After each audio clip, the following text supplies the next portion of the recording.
ఈ రోజు Telangana public service commission TSPSC యొక్క ముట్టడి కార్యక్రమాన్ని తెలంగాణ జాగృతి అధ్యక్షురాలు శ్రీమతి కల్వకుంట్ల కవిత గారి పిలుపు మేరకు యావత్ తెలంగాణ జాగృతి విద్యార్థి సమైక్య అదేవిధంగా యువజన నాయకత్వ ఆధ్వర్యంలో ఈ రోజు ముట్టడించడం జరిగింది.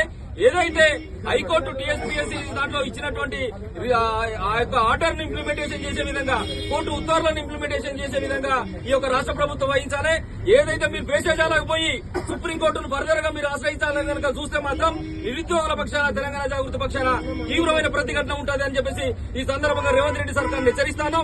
నిరుద్యోగులు ఎవరైతే ఉన్నారో, టీఎస్పీఎస్సీ ఆస్పిరెంట్ అభ్యర్థులు ఎవరైతే ఉన్నారో, విద్యార్థి సంఘాలు ఎవరైతే ఉన్నారో వీళ్ళందరినీ కూడా చర్చలకు పిలిచి ఒక న్యాయం జరిగేటువంటి నిర్ణయం ప్రభుత్వం ప్రకటించకుండా భేషజాలకు పోయి ఫర్దర్ అప్పీల్ కనుక ఈ యొక్క రాష్ట్ర ప్రభుత్వం పోతే మాత్రం తీవ్రమైన ప్రతిఘటన తెలంగాణ జాగృతి పక్షాన ఉంటుందని చెప్పేసి ఈ రాష్ట్ర ప్రభుత్వాన్ని హెచ్చరిస్తారు.